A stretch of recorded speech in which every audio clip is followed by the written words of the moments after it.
Hello and welcome back to our New World Order series in Crusader Kings 2 with the HIP mod. In the last episode we took this duchy in here from Saxony, which is pretty good, and we also revoked the county back that we granted to our claimant. So for now I think we want to probably remain at peace for a while to give ourselves an opportunity to pay back this huge loan that we have, which I would like to get rid of, and also letting our levies replenish and our vassals calm down a bit from having all their levies raised is probably a good idea. It appears some of your soldiers have acted dishonorably towards the enemy while on duty, so we can punish them, maybe become just, ignore it, maybe become arbitrary, or praise them so our enemies will fear us. We actually are already just, but I don't want to become arbitrary or cruel really, so we'll just take this one. And we got to pay interest on our loans, which is pretty substantial. We are making 10 gold a month though, so we should be able to pay them back. So my grandson came of age and is a tough soldier. Okay. I guess we'll get him married. We can marry him matrilineally to the Duchess of Trondelag. Or even non-matrilineally would make a lot more sense there. Which actually would be really good because that would put our dynasty on the throne up there, and that is a pretty powerful realm. Also, she's a genius. Let's do that. Rondelag owns a good chunk of Norway and Sweden up there. My grandson Lothar asked me for a fief of his own to govern. Let's mention a church career and then probably just marry him off to somebody outside the realm as well. Could marry him to the Duchess of Upper Bavaria, but I think that's probably near us and we're likely to conquer it, so probably no need to do that.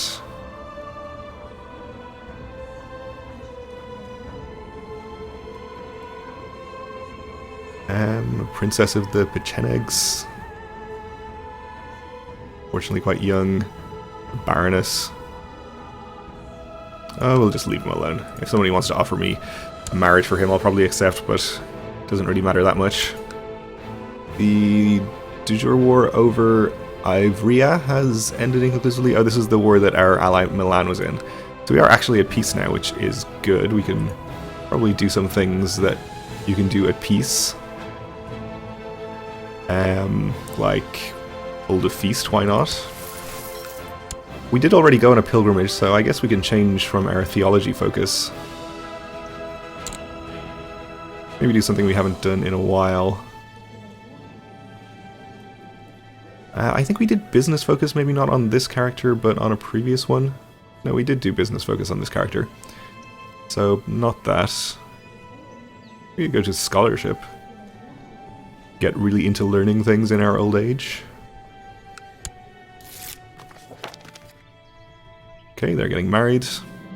The traveling dancers first danced for us, and while dancing to a fast and glad tune, which made me want to dance, invited everyone to join them. I danced until I panted and my face was red. Then I had to sit down and rest for a while, watching the dancers and the courtiers having more fun than in a long time. Let us hire them for the feast. Probably a bad idea when I'm trying to save up money to pay back my loans, but oh well. The wandering minstrel entered the castle singing and did not stop until he found me with a flourishing bow and one long sad tone. From his lute, he finished his song and asked for my patronage. Yeah, let's hire him as well, why not? There goes 2 months' income. The best part about preparing a feast is deciding what foodstuff to serve. We'll spend just enough to satisfy everyone's hunger. Another month's income gone. And let's send out the invitations. Guests have arrived, all is ready, the cooks have worked day and night preparing the food, and the castle has never looked lovelier. Everyone drank and were happy except Count Rudger, who refused more wine. Rudger, you jerk. He does not appreciate my hospitality, so I dislike him. The minstrel sang and the ladies wept. The minstrel sang and the lords laughed. His performance at my feast was above my expectations, and I congratulated myself for hiring him. Gained 10 prestige, and Count Ludolf here is extremely pleased. I thought the food was superb, the wine mediocre, and the dancers beautiful. Some of the more inebriated guests joined the dancers in a quadrille. I think I'll join them too. Gain some prestige. Okay, you have increased the Margrave's opinion greatly. I think we'll probably go ahead and move our Chancellor somewhere else, if that's necessary. Yes, Upper Bavaria. Oh, in fact when I said Upper Bavaria was nearby, what I actually meant was they are already my vassal. I guess we'll work on her opinion anyway.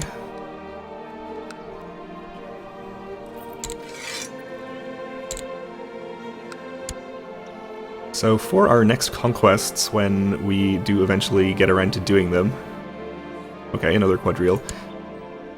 What I would most like to do is take this duchy here, or at least something to join up this little piece of land that we have, Upper Bavaria. And then we might actually have attractive borders for the first time since probably the start of the game, when we only had a single duchy. Which would be nice.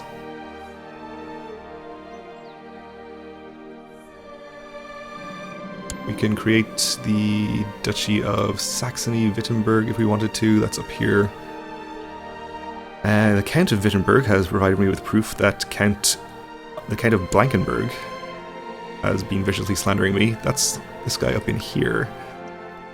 I don't think I want to revoke his county or do anything else to him, so we'll just keep it to ourselves. He's not likely to join factions either. And we're dead. Okay, not too surprising. We were pretty old. Our heir now is our other son, this guy, who's a decent character. But I think I mentioned previously that I would prefer to have, let's see, my daughter here, the strong genius, inherit instead of me. So to that end, I think we might try to change to elective. I think we're going to have to wait for 10 years to do that anyway. We do need to take care of some other stuff, of course. Appoint a new Chancellor. I guess we'll appoint the Queen. She wants to be Spymaster, but we'll do what we tell her, I guess. And let's see if any of our vassals are particularly displeased with me. Oh, and the Margrave of Böhmen is especially unhappy, so we'll just send our Chancellor over there, I suppose. He's probably going to come of age soon. A couple of years. So we can take an ambition.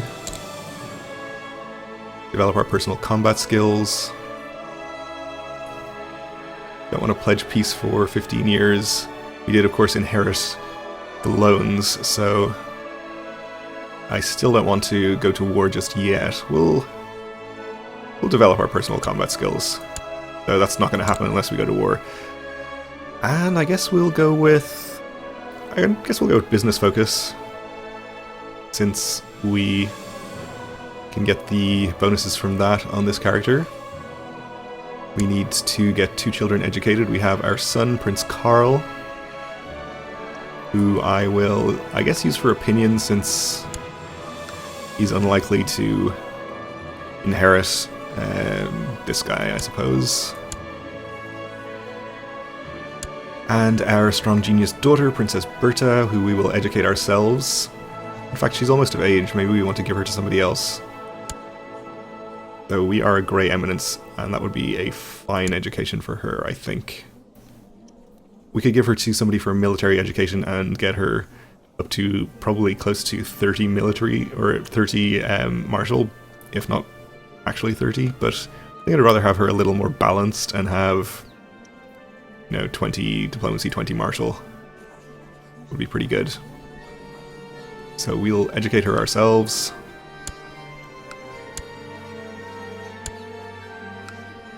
Our heir is unmarried, so we'll get him married to somebody. We could betroth him to the Duchess of Upper Bavaria, I guess. Would just make her like me. The Princess of Thessalonica, that might be pretty good too. Norman Princess of Thessalonica. Oh, of course, Thessalonica is up in Britain, isn't it? Mostly. Sure. Will be maybe a decent alliance. Okay. I'm going to wait a little while and see if we have any faction problems before going to any lengths to improve vassal opinions. May as well have a quick look at vassal opinions. We're probably mostly okay. Really just this guy. We're pretty diplomatic, so that's going to help us out. Okay, so he is the Chancellor of the Papal State. Okay. Well. Let's hope the Pope doesn't attack us. Let's pay back as much of our loans as we can.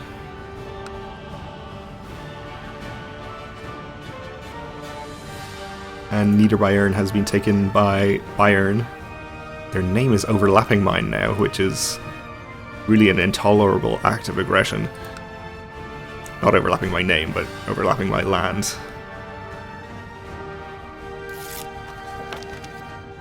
Your mission has been a success. Good.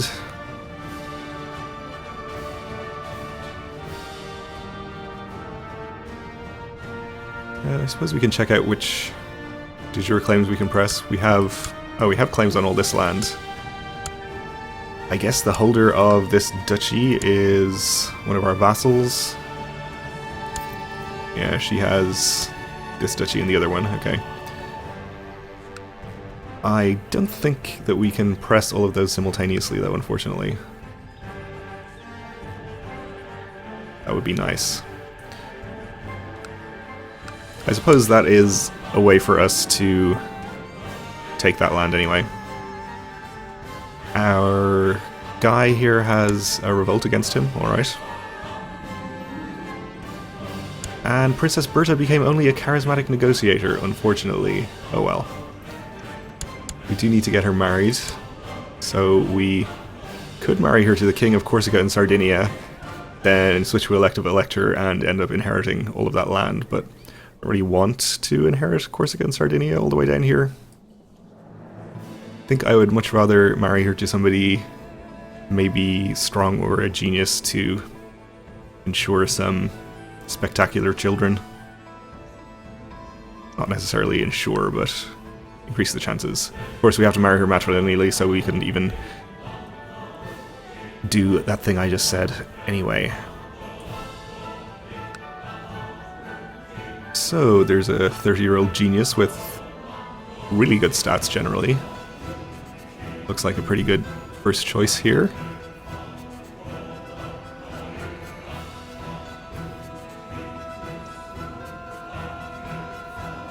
Yeah, I think we'll go for him. Fortunately, he will have a slight fertility penalty from being a scholarly theologian, but it shouldn't be a big deal. Will give us an alliance with the Duchess of Dauphine, which could also be useful. This is definitely matrilineal. We got that done. And apparently my retinue is reinforcing, even though I thought I had it set to not do that.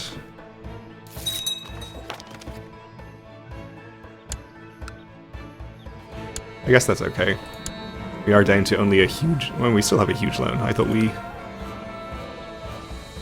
repaid some of it, but oh well. Has another revolt against him, so he's having a pretty bad time up there. Learned men tell me that the civilized peoples of antiquity rinsed their teeth with their own urine in order to keep them white. We can say, this is a good idea, I should do it often, and either gain or lose health, or have no effect, or maybe become ill. Let's just say that's ridiculous, and gain 1 intrigue.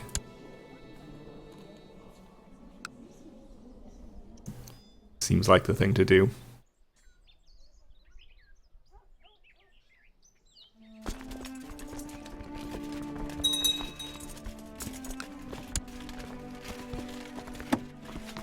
I'm gonna put these back on not reinforcing. It's actually causing us to lose money. My prisoner, this bishop, is complaining about his dark cell. We'll let him rot and actually see if we can ransom him and anyone else.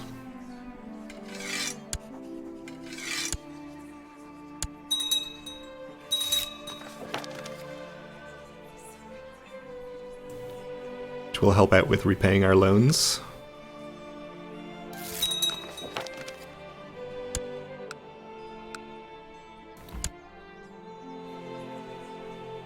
And we can't repay a large loan yet. It's going to cost us over 400 gold. Okay. It'll be a while. Okay, our heir and his betrothed can get married. Let's do that.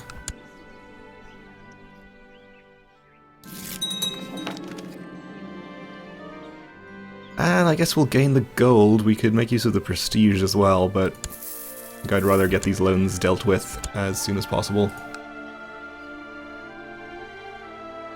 Like a bit of a revolt up here. Could be an opportunity for us to declare a holy war. But I think we are just going to stay at peace. Some disgustingly horrific, vile thought just entered my mind. Try as I might, I can't get rid of it, so we are going to lose 1 prestige or piety, okay. Let's pay back as much as possible, I suppose. I don't think we paid anything back, I think we just paid the interest, okay. Ooh, Crusade for Miser. His Holiness the Pope has been swayed by the cries for help from the Christian population in the Sultanate of Miser. He urges all able-bodied men of Europe to take up arms against the evil Sultan. Hey, let's check this out. Where is this? Okay. Sort of Egypt and, like, Libya, I guess. Well, that's definitely something we would like to get involved in. We do have a kind of a problem, though, in that we don't have any boats, or indeed a coastline, and therefore would have some trouble getting over there. I guess we can walk all the way around across Gibraltar and through North Africa, or maybe like around via Constantinople. Seems like a long way to go, though.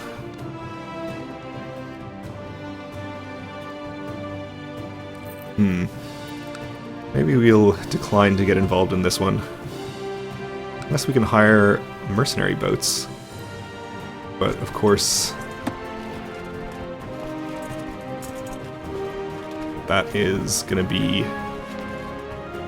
counter to our goals of loan repayment, and we can only hire, it looks like, 10 at a time anyway. So I guess we'll just leave this to the other Catholics. We lost our court chaplain. Point to you.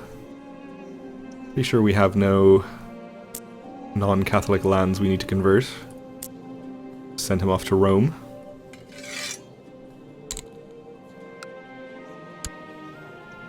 And my son Prince Karl needs educating with somebody else. Give him to this Duchess, I guess. Yeah, and we still don't have any factions, so everything is going fine on that front. We can maybe increase centralization, actually, which is probably something that's worth doing. Give us an extra point of domain limit. And I guess we have a new duke up here in our new duchy.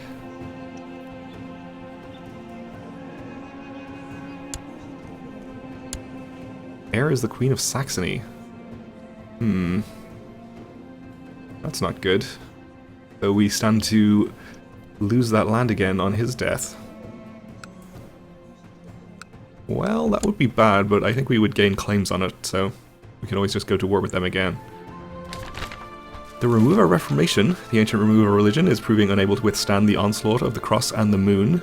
Interesting, okay, so let's see. Remover pagans up here have managed to reform. Where are their holy sites? That's kind of surprising. I guess they have 4 of them very close together up there. I don't think I've ever played as a Remover character. Is this the 5th one? Alright, good for them.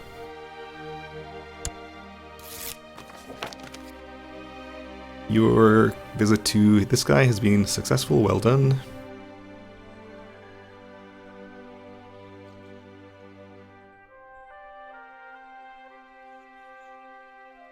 See how the crusade is going.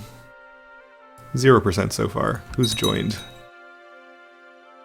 Mostly dukes. King of Denmark. I bet he has a lot of boats. We can probably get down there.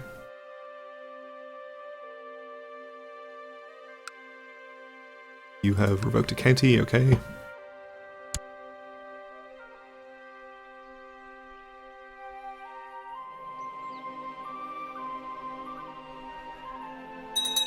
Of course, there is still a revolt going on in this duchy, so it's possible that the guy who is going to die and pass this off to the Queen of Saxony might get kicked out of power there, and we will have our problem solved for us, which would be nice.